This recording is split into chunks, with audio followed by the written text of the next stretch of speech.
landscape as recent as this morning. Of course, COVID is still ever present in our nation, our province, and in our communities. And we have a federal government that is in the process of attempting to pass an emergency order that I have indicated is an overreach of power into private citizens' lives, and in particular when we look at the case where we had a number of border crossings that were being blocked. We had police officers that did have the tools available to them to remove the individuals that were blocking those border crossings. So most certainly the federal emergency order is not necessary to move these folks that are protesting illegally. Last but certainly not least, I wanted to take the opportunity to introduce a new friend of mine, our candidate in the most recent Athabasca by-election, and very shortly will be the MLA, the new MLA for the constituency of Athabasca. But before introducing Jim officially, what I would like to say is a thank you. Thank you to all of the candidates that ran in the most recent by-election in the Athabasca constituency. Thank you for putting your name forward. Thank you to your teams that supported you and do all of the work that goes into a by-election.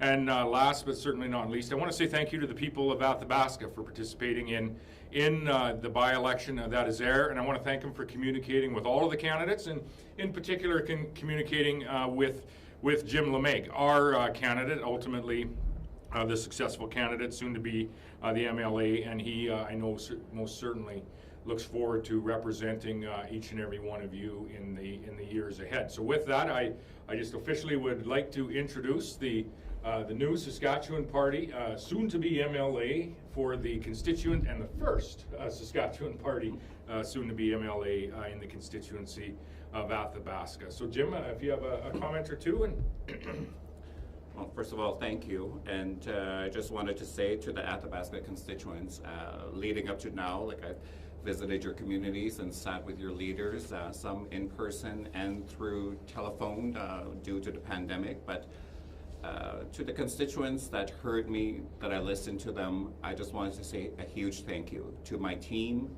I had a great team to support me, and to my family who supported my initiative.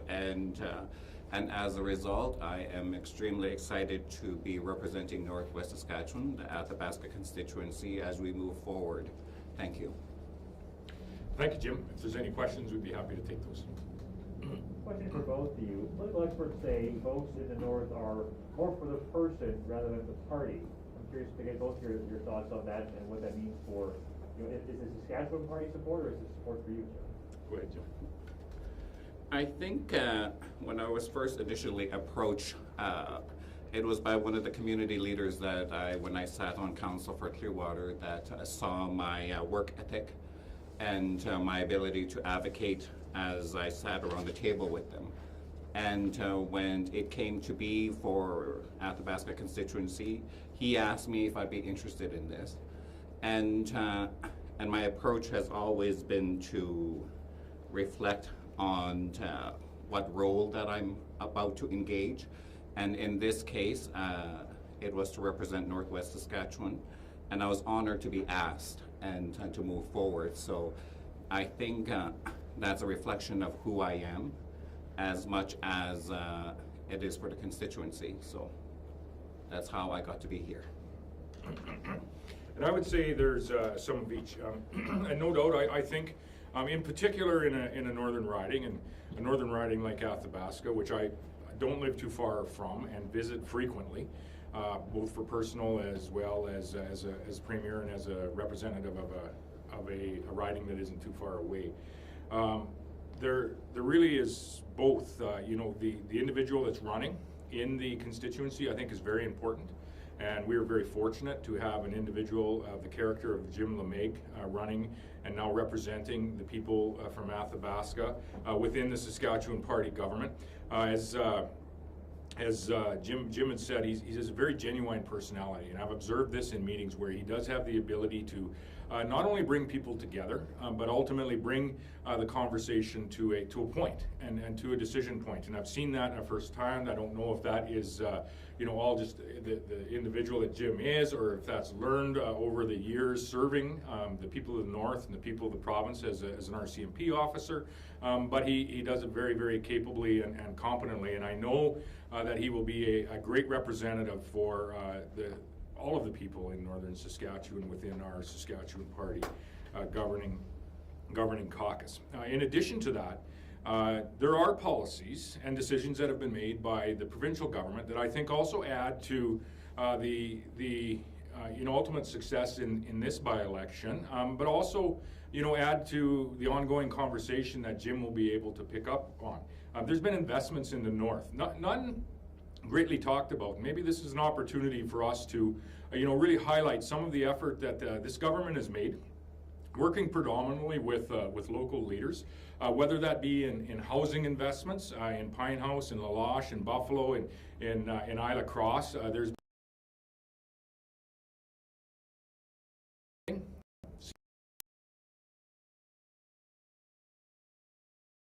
funding augmented oftentimes, but most certainly and always augmented by the local funding as well. And when you drive through the communities, you see the housing that has been built recently and continues to be built just today. In fact, La Loche is building some high efficiency tiny homes as we speak. When you look at the funding in highways, over $60 million being invested just this year, and not much of that in a significant portion of investment going into Highway 155, servicing Buffalo Narrows, Isla Crosse, going north of Green Lake all the way to La Loche and Clearwater. When you look at the investment in education, we have a new school that is in the process of being built also in the community of La Loche. And so, much more work to do, and I'm sure Jim is coming to our caucus with a list of needs like every MLA does, representing their constituents across the province, in this case in the constituency of Athabasca. And I'm confident that Jim is going to represent them very, very well. And we're just absolutely pleased to have him as a part of our governing caucus. And we thank again the people of Athabasca for working hard to elect him. Premier, this morning NDP leader Ryan Miley announced he'll be stepping down as leader of the opposition. I wonder if you can get your reaction to that announcement. Well, yeah, they're ultimately going to run a leadership race. I said earlier this morning, and I'd say it again, what I see here is really a leader of the opposition that in many ways is following on his sword, the sword of the caucus. The stance of the NDP is communicated by the leader, but is ultimately the decision of each of the caucus members to support that policy. And we know in the case of the NDP caucus, they're all very active with their keyboards, and you don't need to look very far on the internet to to find where they stand on the very same policies that the leader of the opposition has continually tried to communicate, and in many ways have not resonated with Saskatchewan people. Most notably, we see it not resonating with the people in the Athabasca by-election. As we go through most recent policies, many of them related to COVID, where the opposition has been virtually entirely focused for the last bit. They've been a very pro-mandate party, have a very pro-mandate policy within their party. They want more public health measures and have throughout our addressing the COVID pandemic. They have spoken often of wanting lockdowns earlier. They want them to be broader to impact more businesses. They want them to be deeper so that they have a larger impact on more businesses, and they want them to be in place longer, quite frankly. And they've said that numerous times, and I have no doubt if they were making the decisions that we would likely still have significant lockdowns and public health measures in place for some period of time, not only here today. But what I would say is this. The leader of the opposition, he's principled in his beliefs. He believes these policies that they put forward, as do all of the caucus members. But the leader of the opposition is very principled. And so when you see when he sees a few caucus members that would be standing outside Mosaic Stadium asking for more public health measures to be implemented, in particular on the Saskatchewan Roughriders that play inside that stadium, The Leader of the Opposition is principled enough that at the first opportunity, he isn't going to a game to crush crush Boe in pill country, for example, where you see a number of caucus members that were, including the ones that were outside, asking for more public health measures at the very first opportunity, are inside that stadium participating in whatever they can. And so I would say that in many ways what we're seeing here today is the Leader of the Opposition who communicates the broader caucus policy that they all agree on and push forward. You know, he's falling on a sword on behalf of his caucus members, and I think there's some responsibility that likely goes deeper than just the leader. He has some comments actually on similar lines. He actually agrees with you in the sense that he has become too associated with measures around the COVID-19 pandemic. That's part of his decision to step down. Mm-hmm. He cast it though, saying that you yourself, Premier, have also become associated with those. You frequently talk against introducing more public health measures, often when health professionals have recommended them. Your own comments have, in some cases, he charged, been divisive. Is it time for you to consider stepping down? Do you intend to run again in 2024? Yes, no, I do intend to run again in 2024, and beyond that, given the opportunity from the people in Roster and Shelburne, our caucus, and ultimately the people across the province. You know, first and foremost, I would say with respect to a number of health officials that may or may not make recommendations. They don't make recommendations to directly to the government. Dr. Shahab works with the Ministry of Health, obviously some in the SHA, and he comes forward with a collaborative discussion on our response to COVID-19, and it's worked that way throughout ultimately the pandemic. With respect to being divisive, most certainly, I think, and in particular over the last number of weeks, you've seen myself and other government ministers, come out and talk about how we need to bring not only our province, but in many ways start to bring our country back together through what has been a very divisive time. Again, not only in Saskatchewan, but across Canada and in many cases around the world. And our government is working very hard, myself included, to ensure that we are taking away some of those divisive barriers in our communities, working very hard to ensure that everyone is going to have access and everyone is going to have the opportunity to participate in the opportunities that lie before us in this province. We've talked of public investment that is coming into Saskatchewan, whether that be in the irrigation project, whether that be in highways, whether that be in schools. 18 new schools are in the queue to be built in this province. A new hospital in Weyburn, a new hospital in Prince Albert. And you add to that the over now $13 billion in private investment that is coming to this province. The opportunity that lies before us in Saskatchewan is great. And to provide the products to the world as the world starts to rev its economic engine as we find our way through this global pandemic. And most certainly in Saskatchewan's case, it's our job as a government to do everything we can to bring people to get together so that we can achieve all that we can be. And we're very thankful now in our governing caucus, we are going to have a voice in Saskatchewan literally from border to border to border to border. Are you that unifying voice? You started this press conference by throwing some shade at the federal government. Yeah. You've been a frequent critic of theirs. You consulted several members of the opposition. It seems to me that creating division involves reaching out to those that you disagree with, and you seem to have not taken that approach in your own rhetoric recently. Do you bear some responsibility for the divisiveness of the province? Well, ultimately, who Saskatchewan people want to represent them, they are going to decide that at the ballot box. That's the poll that we count, and that's the poll ultimately that is counted. And the most recent poll that was taken in this province, Mr. Lemig was ultimately successful in that. With respect to our relation with the federal government, we work with the federal government on numerous occasions. I would point back to early in this pandemic. Saskatchewan chaired the Council of Federation table where we negotiated over a $20 billion transfer from the federal government to the provinces and territories to help us manage our way through COVID. Much of that going to school divisions, much of that going through our healthcare departments, and much of that going directly through to municipalities as well. And so we have worked with the federal government where we can. Ultimately, when the federal government is making decisions that, quite frankly, we don't think they have the reasoning to make the decision in the case of the Emergency Act. We don't think they've met the criteria to be implementing that act. We just simply aren't going to be able to work with them on you know, all the time. This is one of those times where we disagree with, you know, where they are going with the Emergency Act to freeze Canadians' bank accounts, to seize their trucks, to ultimately cancel their insurance, when they already had, given that these protests need to end and the people need to find their way home, they have been heard. They already had the tools available. And one of the criteria of the Emergency Act is that there are no other tools that are available to accomplish this. The tools were there in Windsor, the tools were there in Emerson, the tools were there in Coutts, and most certainly this Emergency Act was not necessary. We also have concerns with respect to the precedent that it may set moving forward.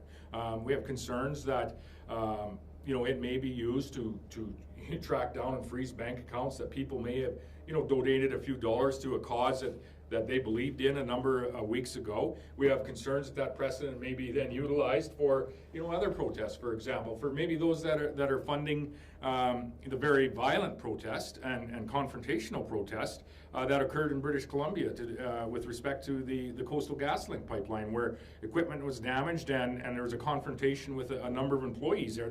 The most confrontational and probably the largest degree of criminal activity that we've seen in any protest over the course of the last number of weeks. And so, you know, if the precedent is there, is that this is how the Prime Minister and the federal government are going to deal with protests that are outside the confines of the law, and we never encourage that, regardless of where or when it's being held. The Coastal GasLink protests should fall under that as well. That's export-related infrastructure and ultimately the Emergency Act. If it's going to apply in Ottawa, it should also apply with respect to the Coastal GasLink pipeline. One other piece I would just say with respect to this is the Liberal Party has introduced this. They're obviously going to attempt to move forward with it. I've called for a free vote in the House of Commons. I think all Saskatchewan residents should be looking very carefully at how their MPs are voting on this extremely important piece of legislation. It's only been, never been introduced in its current form, was introduced during World War I as the War Measures Act, World War II as the War Measures Act, and the current Prime Minister's father had introduced it as a War Measures Act with the lack of a war at the time, quite frankly. But there is one party that can stop this, and that is the NDP. They can stop the passage of this act at any point in time, and I think they should hear from Canadians. I want to just follow up on that previous question, though. You don't believe your own rhetoric has been divisive. I'm sorry, pardon me? You do not believe your own rhetoric has been divisive in this province. That's what I'm here to my original question. You don't believe that's been the case. I don't believe my rhetoric is which? It has been divisive. You reject that part. When it comes to the federal government, I will, you know, I've said this from the day I was elected leader and previous, I'm going to stand for the, you know, what is right for Saskatchewan people. When it comes to, you know, even conversations with the opposition, yes, we are going to disagree from time to time. Most certainly, I have been part of a government that implemented a divisive policy with respect to finding our way through the Delta wave that we had last fall. Very challenging wave for our healthcare system and for Saskatchewan residents. But we introduced a proof of vaccination, proof of negative test policy, which was divisive in our communities and continues to be up until its removal ultimately this week. But it was necessary, in particular in the Delta wave, and it did push up Saskatchewan's vaccination rates, and I think has put us in a much stronger position as we find our way through ultimately the Omicron wave. What is much more divisive than that policy is where the federal government is with respect to their vaccine mandate, which does not have the negative test option. We provided that negative test option to ensure safe workplaces for those that may choose not to be vaccinated. The federal government has chosen not to do so. In addition to that, I think if you look at the last number of weeks where our government and every other provincial government has put forward a plan to either reducing or eliminating their public health measures in the weeks and months ahead.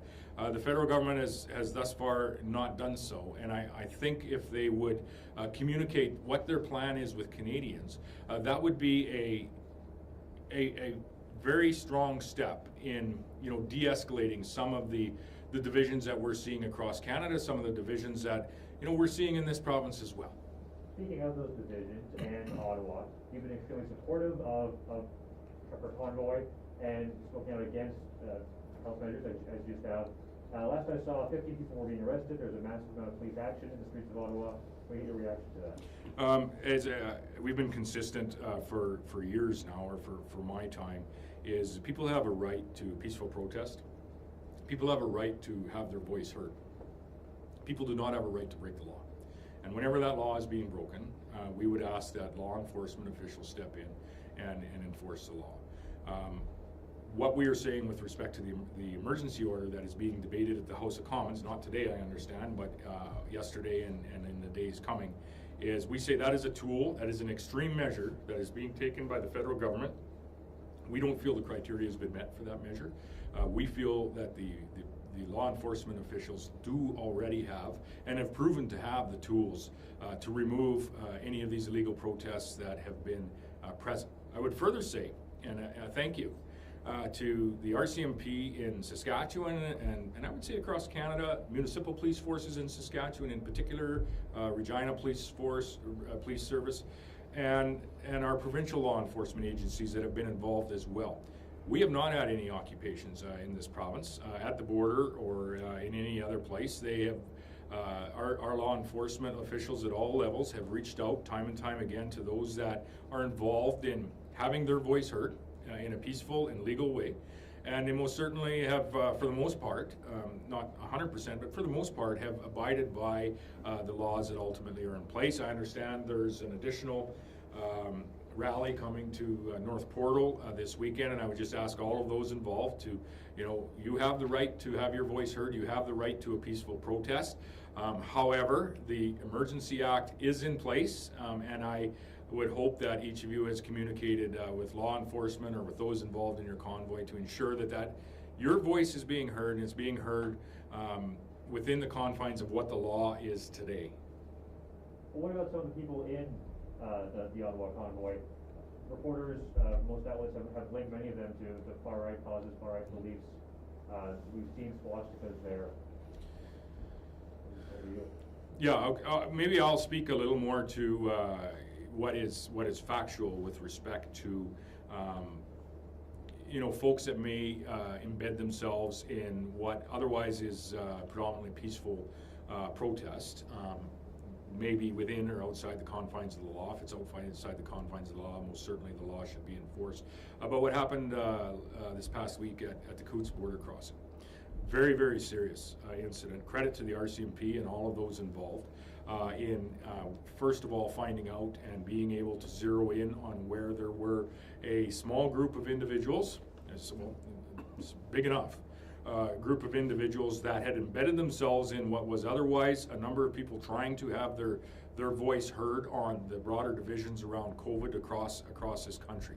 RCMP were able to go in very quickly, neutralize those that had quite other intents with respect to the broader individuals that were attending the convoy. And what we saw the next day was a number of folks, everyone else that was left, that was there to have their voice heard, not with these much more nefarious and serious intents, actually deconstructed the convoy, did not want to be associated with that group, deconstructed the convoy and found their way home. That is, I think, how this should go. If there are similar people that are involved in the convoy in Ottawa, most certainly I trust that law enforcement is going to deal with them and deal with them appropriately. They have no compassion from this government, and I think in fairness, no compassion from Canadians. There's a large difference, regardless of what the motive of the protest is, where the protest is being held, or when the protest is being held. When there are people there to have their voice heard on whatever is important to them, they have that right to do so and do so legally. When there's individuals that embed themselves in a protest with much more sinister plans, they most certainly need to be removed and charged as per whatever charges are available to the RCMP, the local law enforcement, whoever that might be. And that's what happened in Coots. If the same is the case in Ottawa, I would expect and have faith in our OPP, the Ottawa police, as well as I understand the RCMP involved, that they will act accordingly. And I certainly hope that everyone's safe with everything that's going on there today. I want to ask you one more question about the pandemic. Dr. Wasco, a very prominent doctor, very well-liked doctor among his colleagues, and the leader of the SHA is leaving the province. He says he's burnt out from the pandemic, from the province's leadership roles as well, but also says it's been very disheartening seeing your government not follow medical advice. So I'm curious, if I put it to you, what is your government doing to retain healthcare workers? Well, I think first of all, I think I'd say thank you to Dr. Wasco for his service, not only in the SHA, but I think he cut his teeth back in the day in the Minister of Health's office, Minister McMorris's office, working as a ministerial assistant. And so thank you very much, Dr. Wasco, for your service, and to all of our frontline medical healthcare professionals working in facilities right across this province for what they're doing day in and day out. When it comes to recommendations to the government, as I said, Dr. Wasco was an employee of the Saskatchewan Health Authority. Dr. Shahab provides recommendations and provides advice to the government of Saskatchewan on any public health orders, and ultimately they do go out under his signature. The SHA does not provide that direct advice to the government of Saskatchewan. The SHA is in the business of operations and delivery of healthcare services here in the province. The advice is provided from public health through Dr. Shahab and his team. And so ultimately that's the structure that we have, that's the structure that we continue to operate on. With respect to recruitment and retention of physicians, if we go back a number of years, and in some ways this is what I was involved in as a volunteer previous to my election provincially in 2011.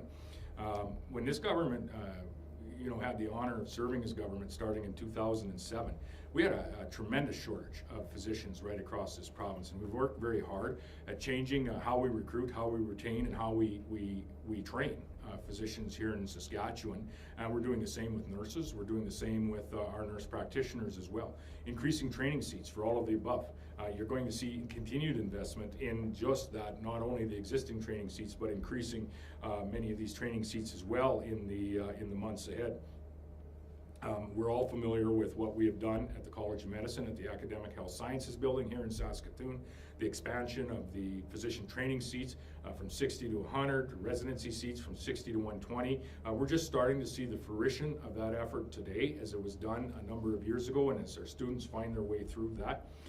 Through their ultimately their education.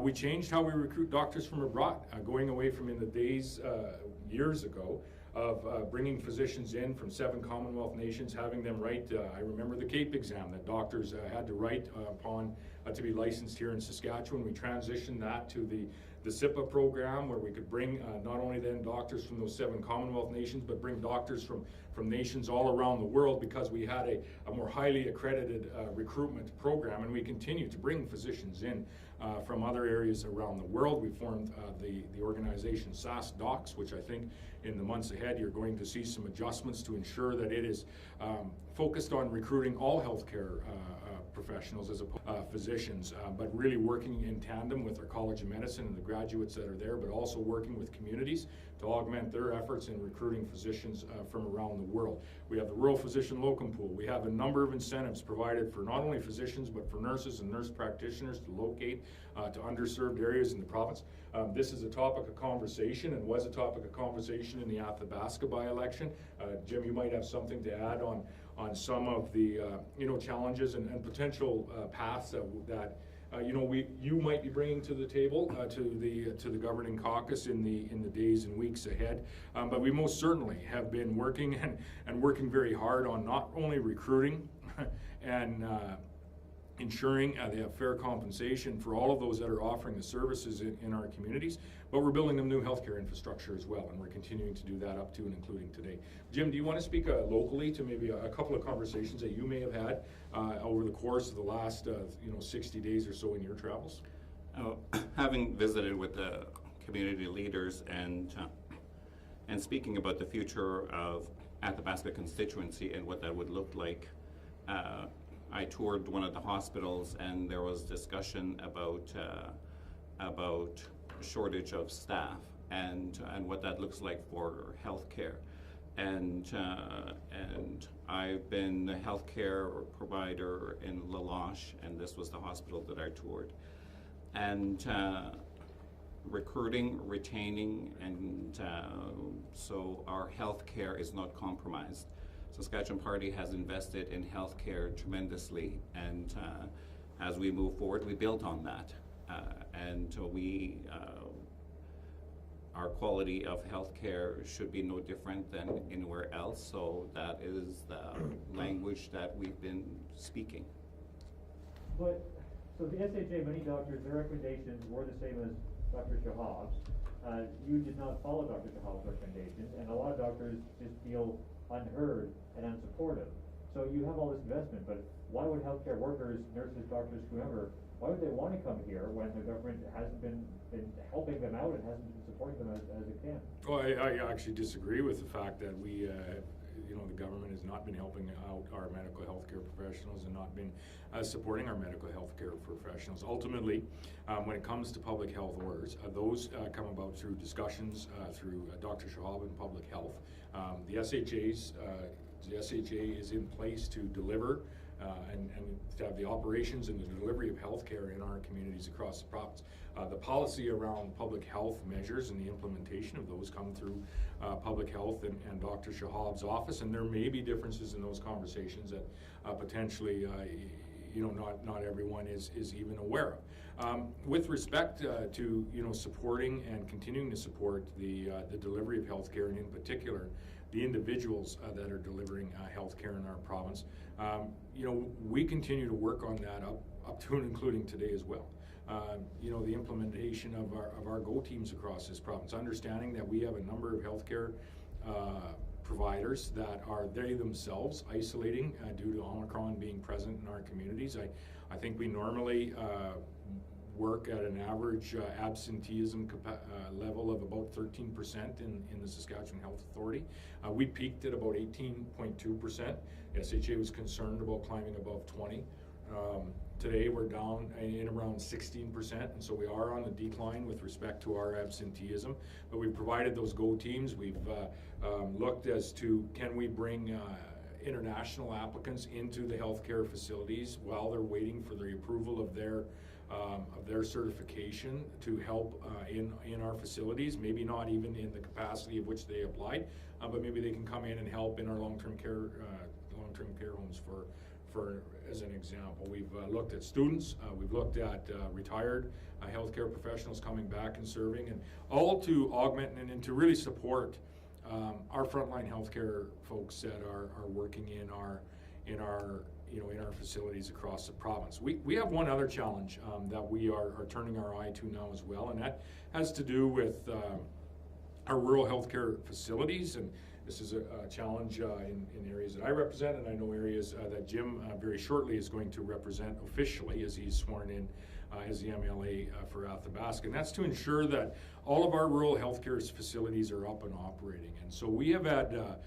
success with the Provincial Emergency Operations Center in managing and procuring, for example, rapid tests, where over 17 million rapid tests have been procured and distributed to Saskatchewan people. And I presume each of us has a rapid test kit in our place of residence. And we're going to continue for a period of time with that POC committee up and running as they help and augment the efforts of the Saskatchewan Health Authority to ensure that we can get any of those rural facilities that do not have services that are operating today and may have sections of their services that are not available today, ensure we get those back up and running and do so as quickly as possible. The POC committee has been very valuable in bringing other talents to the table around procurement, around allocating specialized staff across the province, and we feel they'll be able to bring some of those talents to the table to ensure that we can get the few rural healthcare facilities that currently are missing some services up and running at full service sooner rather than later. And so we continue to turn our eye to finding our way through this Omicron wave and ensuring that healthcare access is as available as it can possibly be, whether you're in either Cross, La Loche, whether you're in Buffalo Narrows, or whether you're in one of our major centers. We've got time for a couple last questions. Our COVID death rate has doubled in the second week of February, and it's shaping to be one of the deadliest months that we've had in this pandemic. record hospitalizations. What's your reaction to that? Yeah, you know, the fatality rate that was released here for this past week, I'd say most certainly is concerning. It's increasing week over week. The Minister of Health, I've talked to him as recently as this morning with respect to you know, continuing his conversations with Dr. Shahab around just that. I would take note that you know, Dr. Shahab, I believe yesterday, had made some comments with respect to, you know, it appears that our numbers have peaked and are on the decline.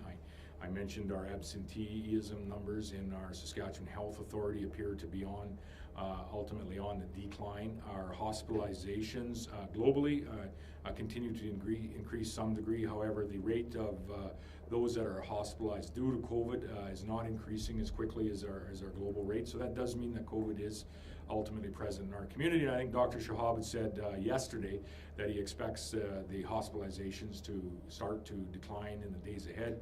And I believe I also heard him say that he also expects that in the weeks ahead that our fatality rate will start to decline as well, as it is a lagging indicator. But I would say, you know, first and foremost, to all families that have experienced loss, whether that be ultimately the significant loss of a loved one that may have had COVID, or the loss of some time with an individual that may have had to spend some time in a hospital and may still be struggling with some of the ongoing impacts of having a very severe COVID outcome. I think it's incumbent on all of us as we move to, yes, you know, communities that are going to be, you know, more open and more back to normal, that we're still respectful of one another. Most certainly respectful of the individual choices that each of us are making, whether or not we're wearing a mask, whether or not we're vaccinated, that we're respectful of one another's space, and most certainly treating one another with the, you know, precisely the same respect that we would like to be treated with in return. And I think that's really over the course of the next couple of weeks, each of us should take some time to just understand how we are going to ensure that we are doing just that. Doctors are anticipating a rebound in infections and hospitalizations after all restrictions are removed at the end of the month. Is that something you're concerned about, or Dr. Shahab? And what supports is the government providing to overwhelmed hospitals? Well, to hospitals, you know, across the province. First of all, our provincial healthcare capacity, the number of people in hospital continues to decline relative to our capacity. We're up well over 90% a couple of weeks ago. I believe we were 91% of our provincial hospital beds that were inhabited by individuals, and I believe this week we're down to about 86%. So the overall load in our hospitals is declining. That's not to say that there isn't some significant challenges in certain facilities, in particular in our larger tertiary facilities in the large cities. And that's why a number of weeks ago our health minister had said we intend to utilize our entire provincial healthcare capacity when it comes to our addressing the Omicron wave, the Omicron COVID wave. With respect to where numbers may or may not go after public health measures are reduced and ultimately removed in Saskatchewan.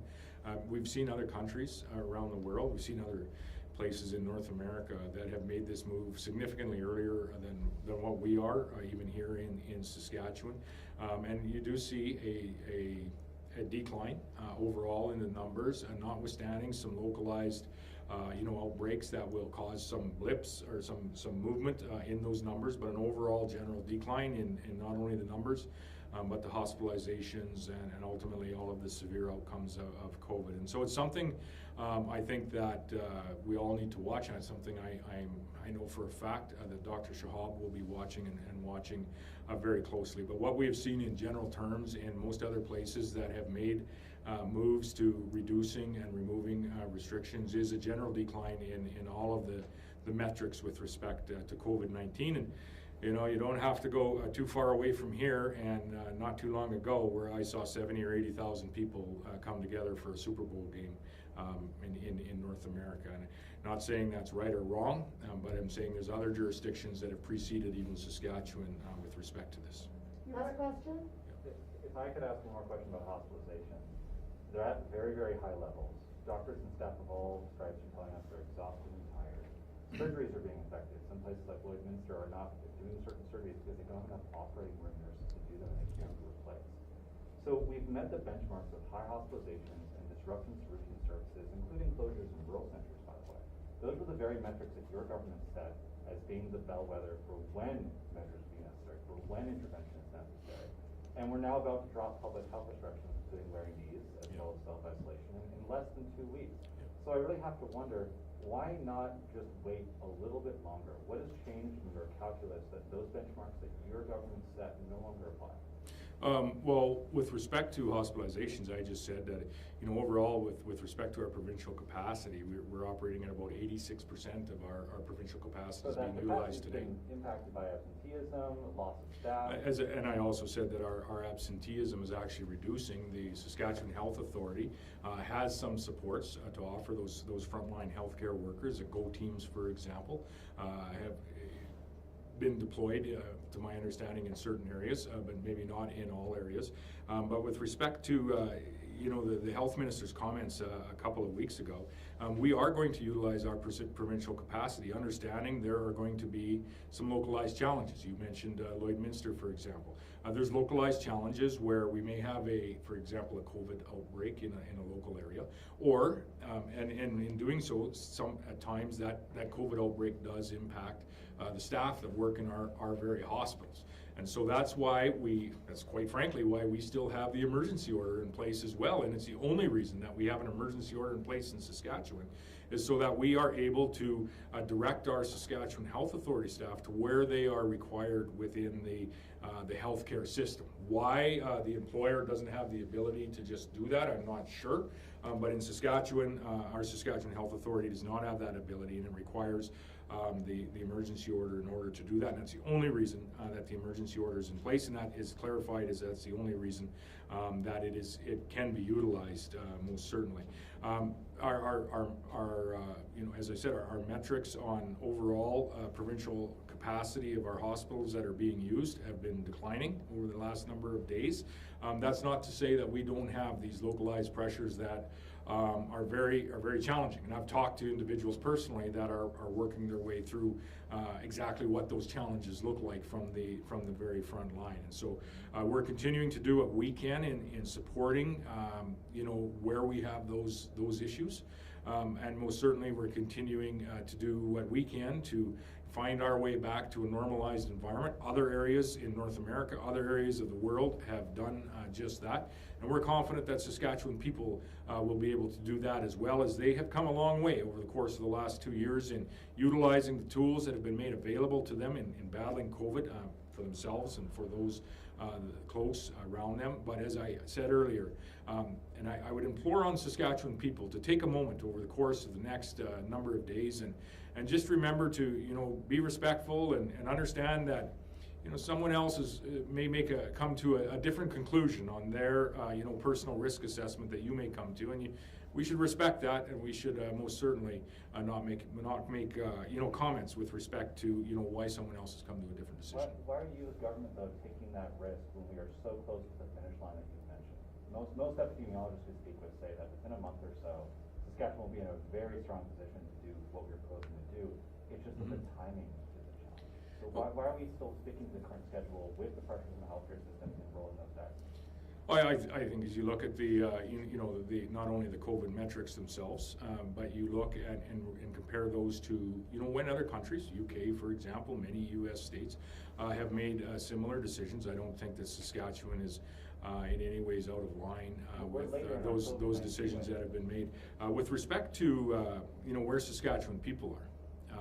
Saskatchewan people most certainly are, and we've had caucus meetings, many of them with respect to this, most certainly are ready to move forward, living with the risk that COVID may present, given the tools that they have to keep themselves safe from that risk, than they are with the public health measures that ultimately have been put in place. And Jim, you might have a comment specific to this as well. You just spent the better part of a couple of months traveling from community to community throughout the north, and we have asked our MLAs to engage with anybody and everybody in their constituencies on, you know, where Saskatchewan people want to see this government go.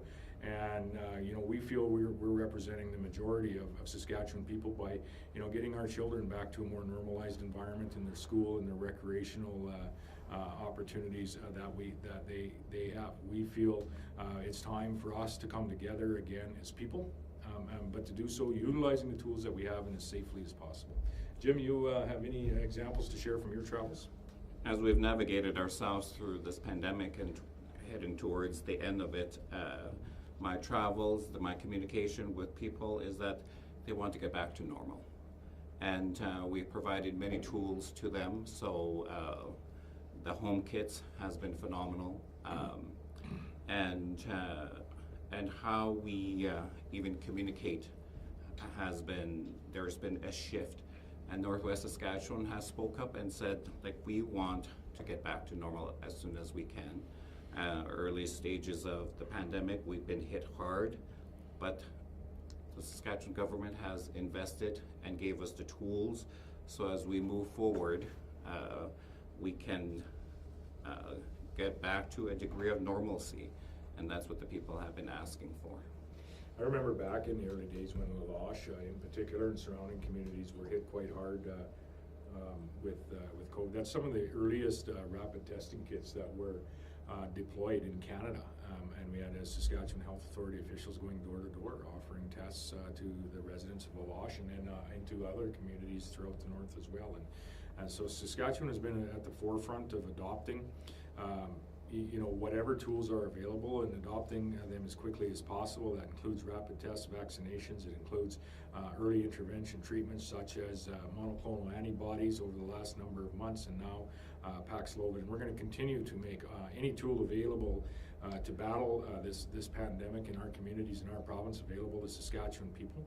And we most certainly are going to, you know, continue to be bold, but certainly not reckless with the approach that we take to our walk back to normal, our phased approach to get back to normal in our schools, in our communities, in our homes with our families, and we look forward to that, and we look forward to continuing to talk to the people of Saskatchewan with respect to how to represent them the best.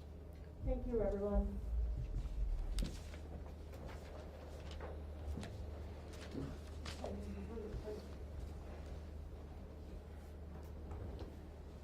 Thanks, guys.